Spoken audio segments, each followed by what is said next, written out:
In 1525, one man died owning roughly 2% of everything Europe produced that entire year. By one modern estimate, that's about $400 billion in today's money. And you've probably never heard his name. You know the Medici, Florence, the Renaissance, the family that turned banking into art and art into power. Still famous 500 years later. This man may have made them look poor, and almost nobody remembers him. His name was Jacob Fugger. So here's the question this video actually answers. How does one of the richest men who ever lived just disappear from memory? And here's the story that explains it.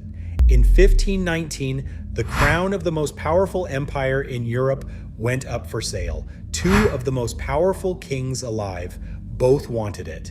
And the man who decided who won wasn't a king at all. It was Fugger.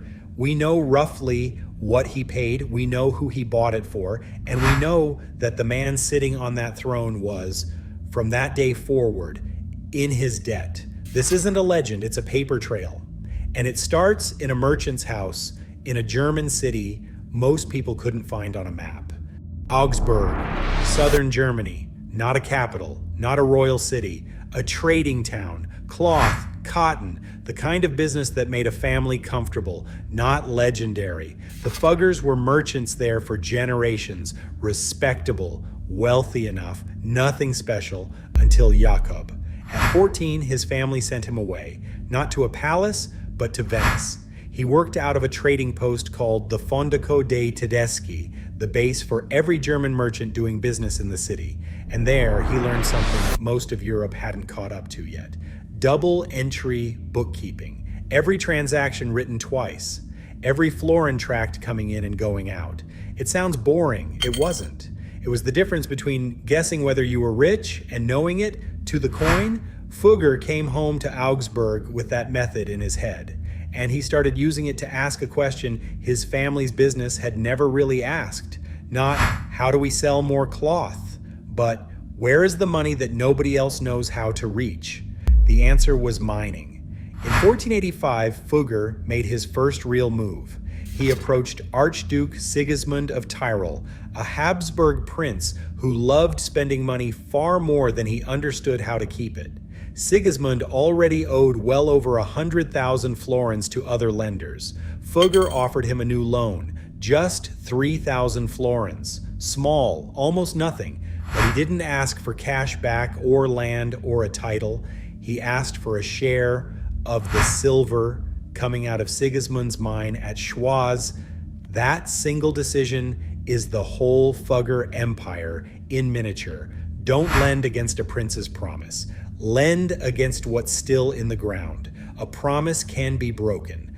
A mine can't lie about what it produces. Sigismund kept spending, Sigismund kept borrowing, and every time he came back for more, Fugger was there trading fresh loans for a bigger share of the output. Within a few years, the Fuggers weren't just a creditor anymore. They were quietly becoming the owners of one of the richest silver mines in Europe, without ever swinging a pickaxe.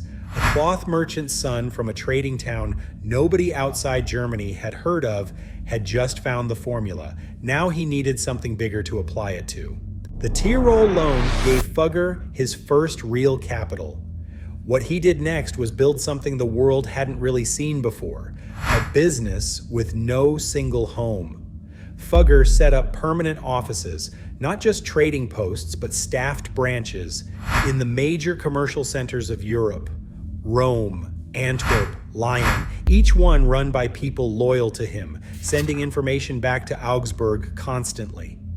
And then in 1503, he pushed even further. Portuguese sailors led by Vasco da Gama had just found a sea route straight to India, which meant spices, the most valuable trade goods in Europe, could bypass the old overland routes entirely. Fugger opened a trading post in Lisbon that same era to get in early. Hungarian copper went out through Antwerp to Lisbon. From Lisbon, ships carried it onward toward India and brought spices back. One continuous loop, and Fugger's name was on every link of it. This wasn't just about goods anymore. It was about information. In an age when news traveled by horse and letter, Fugger's agents in a dozen cities were sending him something almost as valuable as silver. Word of wars starting, harvests failing, princes going bankrupt before almost anyone else in Europe knew. Think about what that meant. While most merchants were reacting to the market, Fugger often knew what was about to happen to it. That's not a small edge. In banking and trade, being early with real information is close to the whole game. By the early 1500s, the son of an Augsburg cloth merchant was running what some historians call one of the first true multinational corporations in European history. Mining in Hungary and Tyrol, banking across the continent, spices from India, all tied together by his own private information network. And all of that was still just the machine underneath. The real leverage was about to come from what he did with an emperor who couldn't say no. The Tyrol loan was just the opening move. Fugger's next target was bigger, and it wasn't in Germany at all. Hungary, specifically a town called Neusoll, sitting on top of some of the richest copper deposits in Europe. Fugger partnered with a local mining family, the Thurzos, who understood the ground. Fugger brought the one thing they didn't have: capital and a network to sell what came out of it.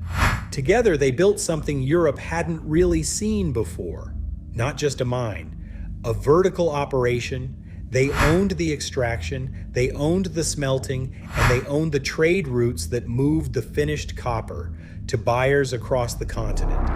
Historians estimate that at its peak, this one partnership controlled something like 40% of all the copper produced in Europe.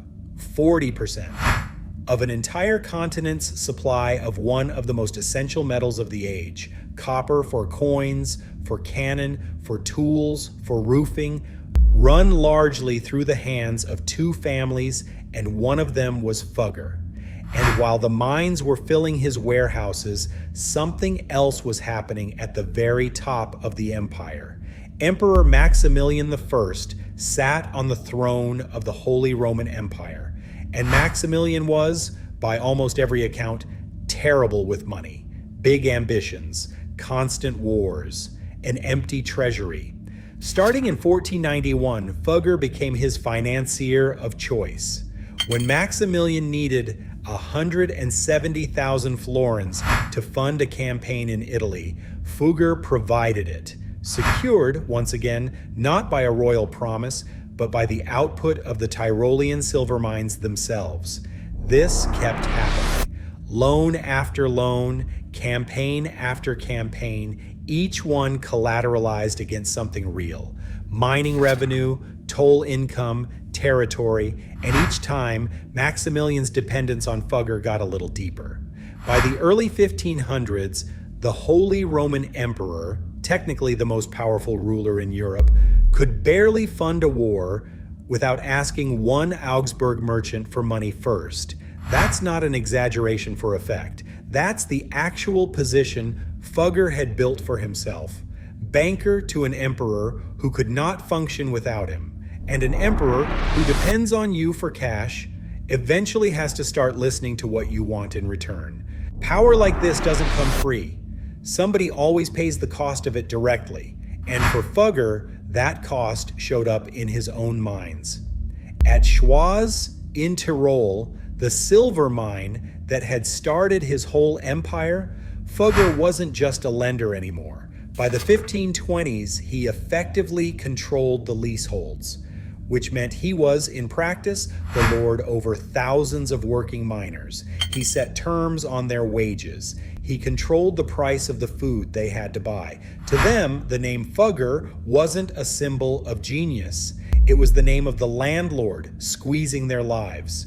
In January 1525, that resentment exploded. Germany was already boiling over, the largest popular uprising Western Europe had seen before the French Revolution. Tens of thousands of peasants and workers rising up against nobles and landlords across the German-speaking world.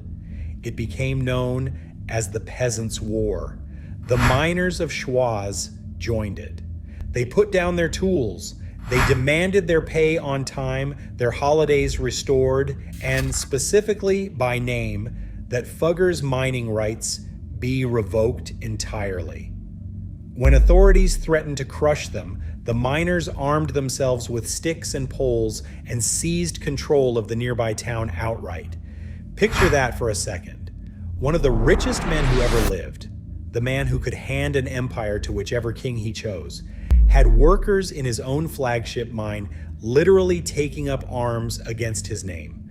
The uprising, in the end, was put down. Fugger kept his mining rights, but it's worth sitting with the fact that in the same year Jakob Fugger died, some of the very people whose labor had built his fortune were in open revolt against him, with weapons in the streets saying his name like a curse. The empire he built ran on more than clever loans and cornered markets. It ran on other people's backs. And in 1525, some of those people finally said so, out loud. So let's actually put the Medici next to him. Not as a tease this time, with real numbers. At their absolute peak under Cosimo de' Medici, the Medici Bank was the most respected financial house in Europe. Over 30 years, from 1420 to 1450, that bank generated total profits of around 290,000 florins. 30 years. One of the greatest banking dynasties in history. 290,000 florins total. Fugger's personal fortune at his death, one man, one lifetime, has been estimated at the equivalent of roughly $400 billion today. However you slice the comparison, the Medici don't come out ahead. Fugger's wealth doesn't just beat 30 years of Medici profit. By most estimates, it's not even close. So why does everyone know the Medici and almost nobody knows Fugger? Part of the answer is simple. The Medici spent their money on being remembered. They funded Michelangelo. They funded Botticelli. They put popes on the papal throne and their own family name on churches, palaces, and chapels that are still standing and still visited 500 years later. Their wealth became art. Art doesn't disappear. Fugger did the opposite. He spent his money on being necessary, not on statues of himself, on leverage, on being the one lender an emperor couldn't say no to, the one supplier of copper an army couldn't fight without, the one creditor a pope couldn't ignore. That kind of power is enormous while you're alive, and almost invisible once you're gone. There's no painting of an emperor who owes you money. There's just a private ledger sitting quietly in Augsburg. By most accounts, the richest man in that world didn't spend his fortune trying to be famous. He spent it trying to be indispensable. And in 1519, that strategy was about to buy him something no amount of Medici gold ever managed to buy: the crown of an empire and the man wearing it. Before the crown, there's another story. One that connects Fugger to something most people would never expect a banker to be involved in: the birth of the Protestant Reformation. Here's how it starts. A young German archbishop named Albrecht already held 2 church offices and wanted a third, Mainz. Church rules said one man wasn't really supposed to hold that many titles at once. To get Rome's permission anyway, he needed to pay a large sum. Albrecht didn't have that kind of money sitting around, so he borrowed it from Fugger. Now Albrecht needed a way to pay the loan back.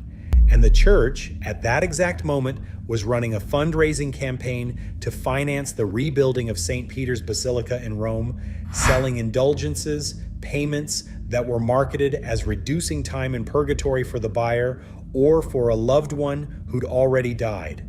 Albrecht got permission to run the indulgence sale in his own territory, and according to the arrangement historians have traced, half the money collected was supposed to go to Rome for the basilica, and the other half went straight to paying off Albrecht's debt to Fugger.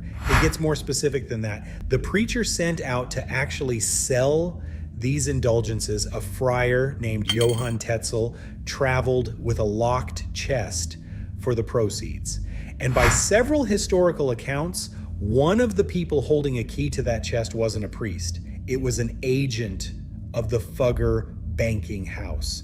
A German monk named Martin Luther watched this indulgence campaign happen in his own country.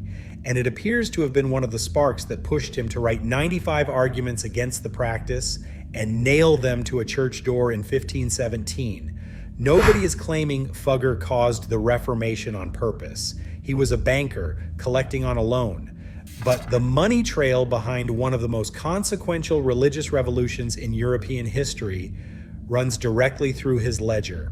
A debt owed to a merchant in Augsburg helped set fire to the entire Catholic Church's authority in Germany. That's the kind of power we're talking about. Not a king, not a pope, a banker whose loan repayment terms helped light a fuse that shook a continent, and he never meant to. January 1519, Emperor Maximilian I dies, and the throne of the Holy Roman Empire, the most powerful title in Europe, doesn't pass to an heir automatically. It gets voted on. 7 electors, powerful princes and archbishops, choose who becomes the next emperor. 2 candidates want it badly. Francis I, King of France, and Maximilian's own grandson, a young Habsburg named Charles, who already ruled Spain and half of the Americas and still wanted more. This wasn't an election decided by speeches, it was decided by cash.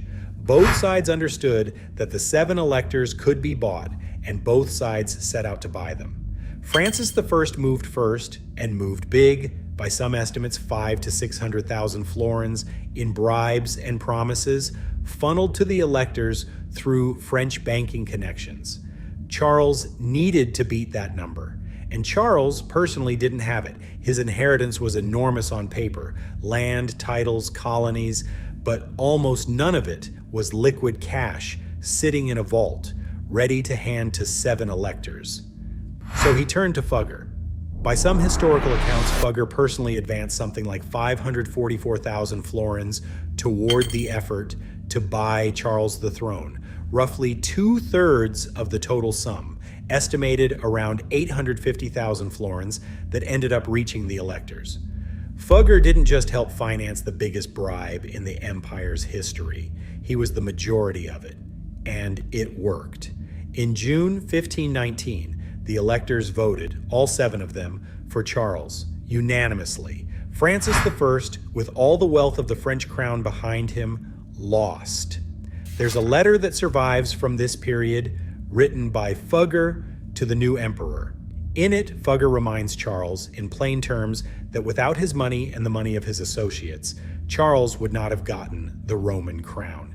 That's not a historian's interpretation, that's the banker himself, in writing, telling an emperor exactly whose money put him on the throne.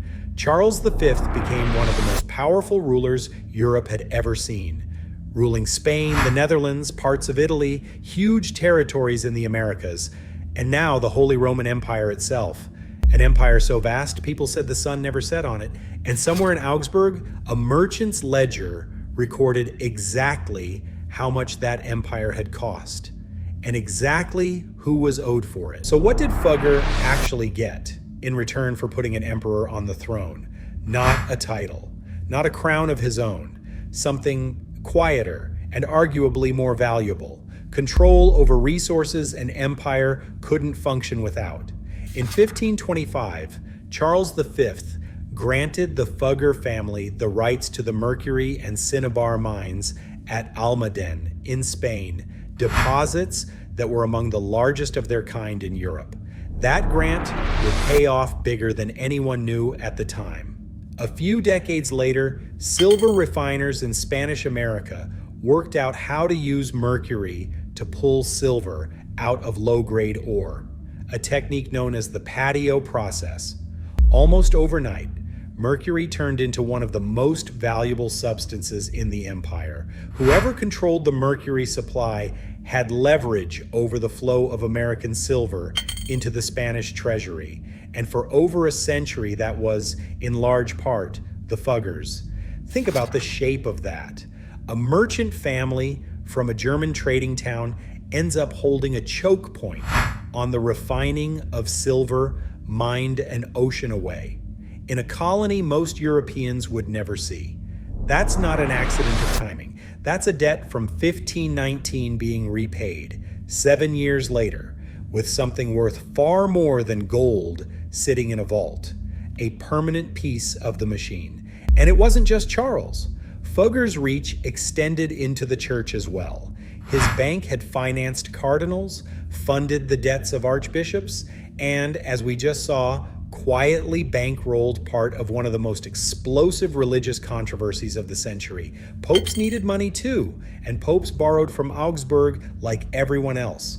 By the 1520s, Jakob Fugger wasn't just rich. He was wired into nearly every center of power in Western Christendom. The Holy Roman Emperor, the Spanish crown, the mining industry of two countries, and the financial plumbing of the Catholic Church itself. He never sat on a throne. He never needed to. The people who did sat there because of him. It's worth stepping back for a second because a number like 2% of Europe's economy can be hard to actually feel. So here's a modern comparison to hold it against. John D. Rockefeller, the American oil magnate, the man most people would actually name if you asked who was the richest person ever, died in 1937 with a fortune estimated at around 1.5% of the entire United States economy at the time. By that measure, Rockefeller is usually named the richest American in history and ahead of every modern tech billionaire when wealth is measured as a share of the economy around it, not just in raw inflation-adjusted dollars. 1.5%. That number alone made Rockefeller a legend. Books written about him, his name on a university, a foundation, half of Midtown Manhattan. One biographer's estimate puts Fugger's share, by that same kind of measurement, even higher, around 2% of an entire continent's economic output, not just one country's. So the honest way to say this is, by the metric that made Rockefeller a household name for being absurdly rich. Fugger, 400 years earlier, was operating on an even bigger scale, and almost nobody outside a graduate history seminar has heard of him. That's probably not just luck. It likely comes down to what Fugger chose to spend his power on, and what the Medici, and later men like Rockefeller, chose to spend theirs on instead. Visibility isn't free. Fugger just never seemed to pay for it. Jakob Fugger died on December 30th, 1525, in Augsburg, the same city his family had traded cloth in for generations before he turned it into something else entirely. He left no son to inherit the empire. Instead, in his will, he named his nephew, Anton Fugger, as sole heir to the entire business. What Anton inherited was staggering. Company assets recorded at just over 2 million guilders. And for more than 3 decades, Anton didn't shrink the empire. He kept it running at the center of European power, still financing Habsburg wars, still holding mining rights across Europe. Decades later, Fugger descendants took the family's old habit of gathering information and turned it into something new. By the late 1500s, family members were paying professional news gatherers across Europe to send back handwritten reports on wars, treaties, royal weddings, political shifts, collected into what historians now call the Fugger newsletters. Thousands of them survive today. In a real sense, one of Europe's first news services grew out of the same instinct Jakob had used to run his empire a generation earlier. Know things before everyone else does. But the empire also inherited Jakob's biggest risk, and in 1557 that risk came due. Charles V's son, King Philip II of Spain, had inherited a kingdom drowning in war debt. In 1557, Philip did something no client of the Fuggers had ever quite dared. He simply stopped paying. A sovereign default on the crown that had once granted the Fuggers the mercury mines at Almadén in the first place. The Fuggers were Philip's largest creditors. When Spain stopped paying, they were hit harder than almost anyone. The House of Fugger survived. It continued for generations afterward, eventually settling into European nobility rather than global finance. But the era of one Augsburg banking family quietly deciding who sat on Europe's thrones, that era ended with a king simply refusing to pay his bill. Even an empire built on being indispensable turns out to have a weakness. It only works as long as the person in debt to you decides that paying you back is worth it. There's one more piece of Fugger's story that doesn't fit the picture of a man who only ever thought in leverage and debt. In 1516, back home in Augsburg, Fugger founded something unusual for a man of his wealth, a housing settlement for the city's poor. It became known as the Fuggerei. The idea was simple: build small, decent homes inside a walled section of the city and offer them to Augsburg residents who had fallen on hard times, as long as they were Catholic, had lived in the city for a couple of years, and were of good reputation. In return, they'd pay rent so low it was almost symbolic. By the early 1520s, dozens of these homes were built, along with a church and administrative buildings, all inside their own protective wall with its own gates. Here's what makes this part of the story genuinely remarkable. The Fuggerei is still there, still standing in Augsburg right now. It's considered the oldest social housing complex in the world, still in continuous use. Around 150 people live there today, and the rent, updated for modern currency but kept deliberately, almost comically low, comes out to less than €1 a year. The same man who quietly financed the biggest bribe in the empire's history, who helped bankroll the indulgence sale that lit the fuse of the Reformation, who held an emperor's debts and a choke point on a continent's silver supply, also built homes for poor families that are still sheltering people 500 years later. Maybe that's not a contradiction. Maybe it's the same instinct pointed in a different direction. Build something so useful, so necessary, that it outlives you. He did that with kings and popes, and almost as an afterthought, he did it for the poorest people in his own city too. So let's go back to where this video started. You know the Medici.